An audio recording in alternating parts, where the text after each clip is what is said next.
नमस्कार दोस्तों, एक बार फिर से स्वागत है आपका हमारे चैनल में। और हम डिस्कस कर रहे थे नंबर सिस्टम। तो नंबर सिस्टम का 2 वीडियो पहले से अपलोड हो चुका है, आप उस पर जाके देख सकते हैं। ठीक है। और जो भी ट्रिक संभव थी उसको मैंने वहाँ पे बताया था। और आज हम बात करेंगे order of rational number. Order से मतलब क्या है कि एक क्वेश्चन है जो कि कंपटीशन में आपसे पूछता है कि इंक्रीजिंग ऑर्डर और डिक्रीजिंग ऑर्डर, मतलब कि बढ़ते हुए क्रम में लिखना या फिर घटते हुए क्रम में लिखना। ये क्वेश्चन बहुत फेमस क्वेश्चन है और एग्जामिनेशन में जरूर पूछता है। तो कुछ रूल के तहत, ठीक है, अलग अलग टॉपिक को अलग अलग रूल के तहत मैं बताऊंगा। तो रूल नंबर 1 को यहाँ पे सबसे पहले समझेंगे। ठीक है। तो रूल नंबर 1 क्या कहता है, when the numerator and the denominator of the fraction increase by a constant value the last fraction is biggest. कहने का मतलब है जैसे numerator denominator A by B हुआ, ठीक है, फिर उसके बाद A plus X upon B plus Y, फिर उसके बाद आपका क्या हुआ कि A plus 2x upon B plus 2y। यहाँ पे एक पैटर्न आपको दिख रहा होगा, यहाँ पे प्लस हो सकता है, माइनस भी हो सकता है। मैंने बताया ना कि इंक्रीजिंग और डिक्रीजिंग ऑर्डर। तो यहाँ पे पहले x ऐड हुआ, फिर x उसमें x में एक और x और, पहले यहाँ पे कुछ नहीं था, x ऐड हुआ, फिर 2x ऐड हुआ, इधर क्या कुछ नहीं था, y ऐड हुआ, फिर उसके बाद आपका 2y ऐड हुआ। यही बात आपका डिक्रीजिंग ऑर्डर के केस में निगेटिव में हो जाएगा। तो अगर कोई ऐसा केस आता है तो एक दो एग्जाम्पल लेके मैं समझाऊंगा तो आपको समझ में आएगा कैसे इसको हम ट्रेस करते हैं या फिर ऐसे इसको समझते हैं। एक क्वेश्चन है कि 3/4, फिर इसके बाद 4/5 और 5/6। अब पूछ लिया कि इसमें देखो ये वाला साइन लगाना पड़ता है ना, जैसे कि मान लो डब्बा डब्बा और ये डब्बा, तो ये वाला साइन लगेगा या ये वाला साइन लगेगा, आपसे यही क्वेश्चन पूछ रहा है। ठीक है। तो इस तरह के क्वेश्चन को धड़ल्ले से पूछे जाते हैं एग्जामिनेशन में। तो समझिएगा, 3 में 1 प्लस किया तो 4 आ गया, 4 में 1 प्लस किया तो 5 आ गया, मतलब +1 करेंगे तो एक पैटर्न बन जाएगा ऊपर वाले का, मतलब न्यूमरेटर का पैटर्न 3 का, 4 का, 5 का। ठीक है। अब इसी तरह से आपका इसमें भी +1 करोगे, आप इसमें भी +1 करोगे। तो अगर ऐसा है, ठीक है, अगर ऐसा है, देखिए अभी अभी मैं इसको लास्ट में समराइज करूंगा तो आपको बहुत मजा आएगी। लेकिन एक बात यहाँ पे समझने की है कि अगर इंक्रीज कर रहा है, ठीक है, यहाँ पे पैटर्न जो है वो आपका कांस्टेंट है। क्या बात की गई कि पैटर्न जो है, पैटर्न अगर कांस्टेंट हो जाए तो सबसे जो लास्ट वैल्यू होती है, लास्ट वैल्यू जो होती है वो सबसे बिगेस्ट होती है। ठीक है। लेकिन ये हर जगह सत्य नहीं होगा। देखिए अभी इसमें ट्विस्ट क्या है वो मैं समझाता हूँ, लेकिन एक दो एग्जाम्पल और लेते हैं तब समझ में आएगा। पैटर्न क्लियर करो, फिर इसके बाद मैं लास्ट में इसको समराइज करूंगा तो सारी बातें क्लियर होंगी।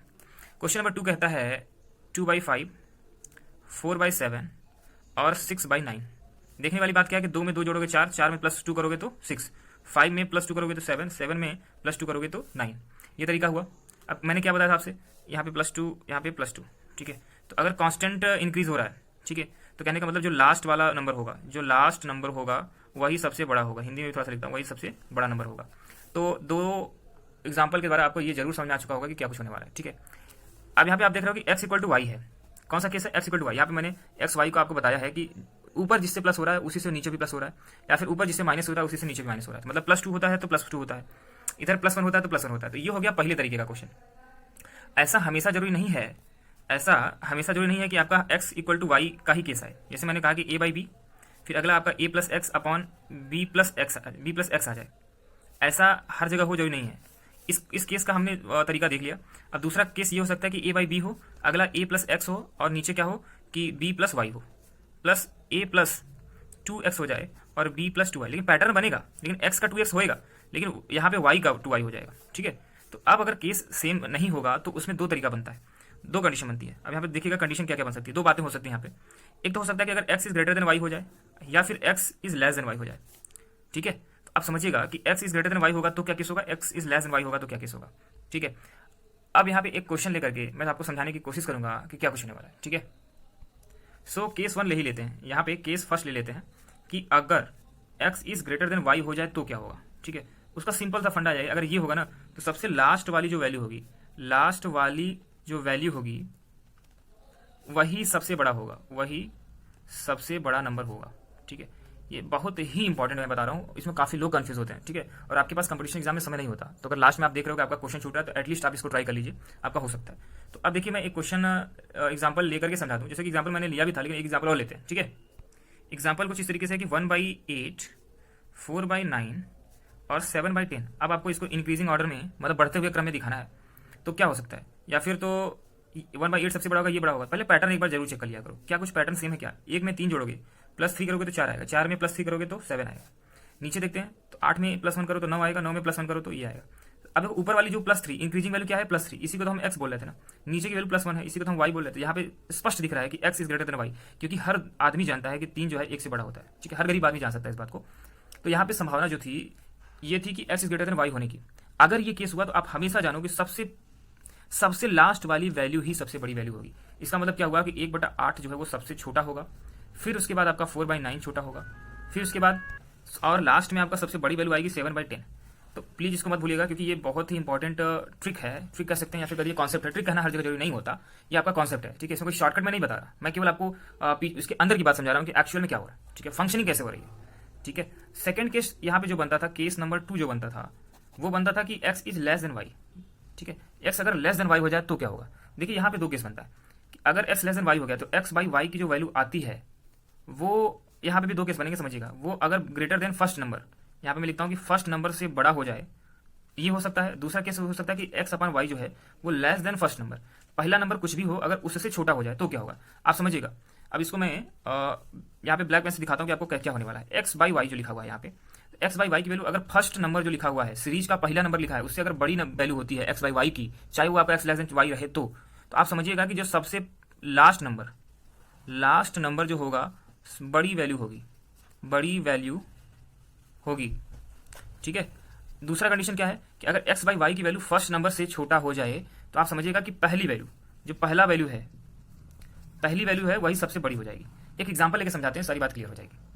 तो अभी हमने जो रूल पढ़ा कि अगर x is less than y हो जाए तो 2 बातें हो सकती हैं। पहली बात हो सकती है कि अगर x/y की वैल्यू ग्रेटर देन आपका फर्स्ट टर्म जो है सीरीज का वो हो जाए तो भैया जो सबसे लास्ट वैल्यू है ना, लास्ट वैल्यू ही सबसे बड़ी वैल्यू होती। दूसरा कंडीशन क्या हो सकता था कि x/y is less than first term, तो सबसे जो फर्स्ट वैल्यू है वो आपका सबसे बड़ी वैल्यू होगी। अब एक दोनों का एक एक एग्जांपल लेके समझ लेंगे। जैसे कि एग्जांपल है 1/8, 2/12। देखिए परीक्षा में आएगा ना तो आपको पहले तय करना पड़ेगा कि इसमें कॉन्सेप्ट कौन सा, लास्ट में समराइज जरूर करूंगा। 4/20, ठीक है। अब यहाँ पे देखो ऊपर क्या है, एक बढ़ रहा है, ऊपर +1 कुछ ऐसे बढ़ रहा है, नीचे कैसे बढ़ रहा है +4। एक पैटर्न तो बनना चाहिए, बस इसमें शर्त क्या है कि एक पैटर्न बनना चाहिए, +4, सही है क्या।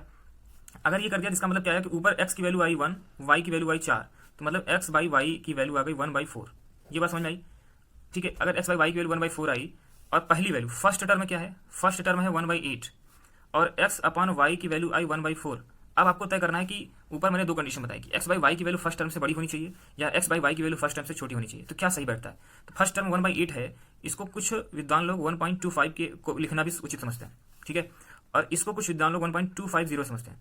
तो सीधी सी बात है भैया कि एक पार्ट को 4 पार्ट में डिवाइड करते हो तो पक्का है कि जो x/y है ना वही बड़ी होगी आपका फर्स्ट टर्म से। तो ये आपका कॉमन ऑब्जर्वेशन की बात है, ठीक है। अगर मैथ में थोड़ा बहुत ऑब्जर्वेशन आपको करना आना चाहिए तो इसका मतलब है कि x/y की वैल्यू अगर ग्रेटर देन फर्स्ट टर्म है, तो हमने क्या शर्त बताई थी, अगर ये होता है तो सीधी सी बात है कि जो लास्ट टर्म होगा वही सबसे बड़ी होगी। तो यहाँ पे लास्ट जो टर्म होगा वही आपका बिगेस्ट कह लीजिए या लार्जेस्ट कह लीजिए, सबसे बड़ी वैल्यू होगी। कहने का मतलब ये है सबसे बड़ी वैल्यू यहाँ पे क्या है 4/20। तो कहने का मतलब अगर इसको अरेंज करना चाहे तो आप लिख सकते हैं 1/8/2/12, फिर उसके बाद ग्रेटर देन 3/16, फिर सबसे हाईएस्ट वैल्यू होगी 4/20 की। तो भैया ये हो गया तरीका, ठीक है, समझने का। अब सेकंड जो केस था कि x/y की वैल्यू फर्स्ट टर्म से बड़ा हो जाता है, तो एक एग्जांपल इसको लेकर समझेंगे, ठीक है। ये सब एग्जांपल का खेल है जिससे आपको समझ में आ जाए। तो 2/7, 4/15, 6/23, ठीक है। सो इसको करने का तरीका क्या है कि फिर से वही काम करेंगे। पहले ये देखिए पैटर्न चेक करिए। तो 2 + 2 4 हो गया, 4 + 2 आपका 6 हो गया, +8 15, इसमें भी +8 किया 15। तो x/y की वैल्यू जो आई तो ऊपर 2 है नीचे 8, तो ये आ गया 1/4। डेसिमल में भी बदल डालो 0.25, सही है। अब क्या करते हैं कि इसमें फर्स्ट टर्म जो है वो आपका 2/7 है। तो भैया 2/7 को अब ये आपको पता करना है कि 2/7 बड़ा कि 1/4। एक क्रॉस मल्टीप्लाई वाला रूल होता है, मतलब ये वैल्यू क्या करेगी, दूसरे के नीचे वाले वैल्यू खींच लाइए अपनी तरफ। तो 2 × 4 एक तरफ, 7 × 1 एक तरफ, कौन सी वैल्यू बड़ी, 8 बड़ी ना, तो ये वाली वैल्यू बड़ी हो जाएगी। इसका मतलब कि इस बार x/y की वैल्यू छोटी हो गई as compare to first value. अगर ऐसा है तो अगर केस क्या हो गया कि x/y की वैल्यू जो है, ठीक है, वो value less than first value हो गई, तो ये सीधा सा अर्थ है कि हम यहाँ पे कह सकते हैं कि जो टर्म आएगा फर्स्ट टर्म वही सबसे बड़ी वैल्यू हो जाएगी। क्या हो जाएगी, सबसे बड़ी वैल्यू वही हो जाएगी। तो इस तरीके से हमने इसको पढ़ा। अब एक बार इसको समराइज कर लेते हैं तो उसके बाद इस वीडियो को खत्म करेंगे, ठीक है। ऐसा नहीं है कि आपका यहाँ पे ग्रेटर देन स्मॉलर देन का वैल्यू निकालना खत्म हो चुका है, और भी रूल्स हैं, लेकिन ये वाला रूल आपको सबसे मोस्ट इंपॉर्टेंट रूल के तौर पे समझ में आना चाहिए। समझिएगा ध्यान से। मैंने कहा कि अगर एक आपका रेगुलर पैटर्न बने, अगर रेगुलर पैटर्न के साथ क्वेश्चन आ जाए, अगर रेगुलर पैटर्न नहीं बनता तो उसको तो हम सॉल्व करेंगे, उसको अगले वीडियो में करेंगे। अगर रेगुलर पैटर्न के साथ क्वेश्चन आए तो देखिए क्या क्या संभावनाएं हो सकती हैं, संभावनाओं के आधार पर हम बात करेंगे। तो देखिए भैया A/B पैटर्न कुछ ऐसा होगा, A प्लस माइनस हो सकता है, मैंने यहाँ पे ध्यान से समझिएगा, प्लस या माइनस दोनों संभावनाएं जाहिर की हैं।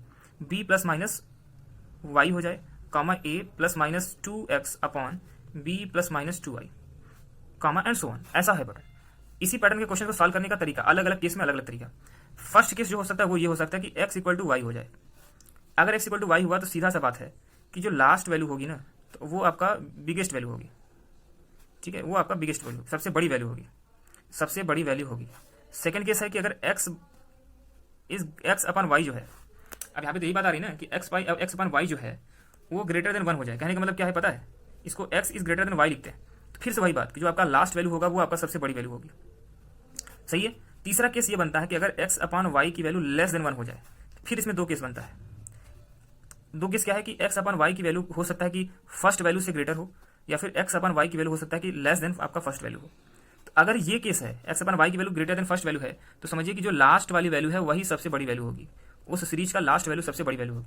इस वाले केस में क्या होगा कि जो पहला है, मतलब यहाँ पे मैं लिख देता हूँ कि पहला टर्म सबसे बड़ा, पहला टर्म जो होगा वही आपका बड़ा होगा, सबसे बड़ा होगा, ठीक है। बस यही आपका समरी है। अभी अभी मैंने जो बता दिया, जितना भी मैंने अभी इस वीडियो में पढ़ाया है यही समरी है। कई बार आपको रेगुलर पैटर्न के क्वेश्चन ही मिलते हैं।